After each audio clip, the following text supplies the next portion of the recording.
দিয়েছিলেন স্বাধীনতা যে আমাদের একটা হক, সেই হকটা তারা আমাদের কাছে এনেছিলেন। কিন্তু আজ ভারত স্বাধীন হতে পারে বটে, কিন্তু মুসলমান সম্পূর্ণরূপে স্বাধীন হতে পারেনি। তার কারণ এটাই, আজ আমাদের বারবার পরীক্ষা দিতে হচ্ছে, তোমরা মুসলমান ভারতের নাগরিক কিনা, প্রমাণটা কি দাও তোমরা নাগরিক কিনা, কেমন ভাবে তোমার নাগরিক আমরা জানতে চাই।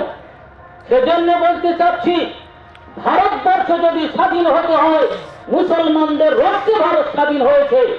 1835-এর পরে সম্মিলিতভাবে আন্দোলন হয়েছে, তার আগে আন্দোলন হয়নি, মুসলমানেরাই করেছে। এজন্য আমি বলতে চাইব, 1498 সালে আমাদের এই ভারতবর্ষে ইংরেজরা এসেছিল, চলাফেরা করতে, যাতায়াত করতে ব্রিটেন থেকে এসেছিল। তারপরে এমন একটা সময় আসলো 1601 সালে ইস্ট ইন্ডিয়া কোম্পানি ভারতবর্ষে চুটি ব্যবসা করতে লাগলো। তৎকালীন জামানায় আমাদের ভারতবর্ষের কোন ব্যক্তিরা চিন্তা করতে পারেনি যে ইস্ট ইন্ডিয়া কোম্পানি ভারতবর্ষটাকে দখল করবে।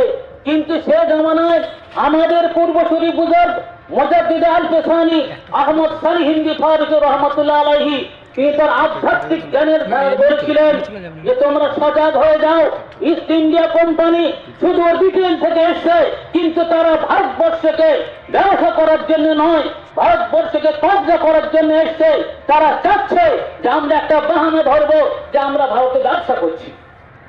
তিনি বারবার তার সাগরে তার ভক্তদেরকে তিনি বারবার বলেছেন, তোমরা ইংরেজদের থেকে দূরে থাকো, ইস্ট ইন্ডিয়া থেকে দূরে থাকো, তা না হলে সমস্যা বেড়ে যাবে। যখন দেখা গেল 1799 সালে বাদশাহ আলমগীর তিনি ইন্তেকাল করলেন, তিনি ছিলেন কট্টর। বাদশাহ আলমগীর আওরঙ্গজেবের মৃত্যুর পরে ইংরেজরা বুঝতে পারলো যে এবার আমাদের পথের কাঁটা সরতে চলেছে। তারা তখন উঠে পড়ে লাগলো। সে সময় লোকের কথা বলার মতো সাহস ছিল না। সেই সময় শাহ ওলিউল্লাহ মুহাদ্দিস দেহলভী রাহমাতুল্লাহ আলাইহি বলেছিলেন যে আমার যদি ক্ষমতা থাকতো তাহলে আমি ইংরেজের বিরুদ্ধে এমন তরবারি ধরতাম পুরো বিশ্ব দেখে নিত রুস্তম পাহালওয়ান আমার সাগরেদ। তাই তার পরবর্তীতে তাই সুযোগ্য সন্তান শাহ ওলিউল্লাহ মুহাদ্দিস দেহলভী রহমাতুল্লাহ আলাইহি তিনি ফতোয়া দিয়েছিলেন যে এই ভারতবর্ষ অমুসলিমের দেশ, ভারতবর্ষ কাফেরের দেশ, এখানে কোন ধর্ম এখানে মানবে না। তাই প্রতিটা মুসলমানের কর্তব্য এই ব্রিটেনের বিরুদ্ধে, ইংরেজদের বিরুদ্ধে তারা যেন জিহাদে নেমে যায়। তিনি প্রথম ফতোয়া দিলেন সাহস করে। সেই জামানায় কথা বলা যেত না। বন্ধু আমার, দেখে গেল ঠিক এমনটা সময় এলো 1799 সাল। টিপু সুলতান বাজ একজন ছিলেন, বিশাল একজন যোদ্ধা, কিন্তু তার জামানায় তৎকালীন সময়ে রাজা বাদশাহরা তার সহযোগিতা করেনি, গাদ্দারি করেছে, ধোঁকাবাজি করে ইংরেজদের সহযোগিতা করেছে। টিপু সুলতান তিনি বীর বিক্রমে লড়াই করে তিনি জীবন ত্যাগ করেছেন, আল্লাহ রাস্তায় তিনি শহীদ হয়ে গিয়েছেন। ইন্না লিল্লাহি ওয়া ইন্না ইলাইহি রাজিউন।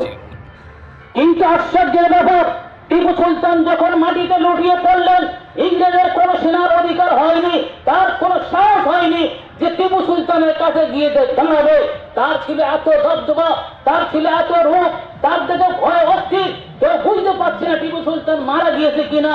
দূর থেকে দাঁড়িয়ে তার ঢিল ছুটতে লাগলো, টিপু সারা দেয় কিনা। কিছুক্ষণ পরে যখন বুঝতে পারলো টিপু সুলতান আর বেঁচে নেই, তখন তারা তার কাছে গেল।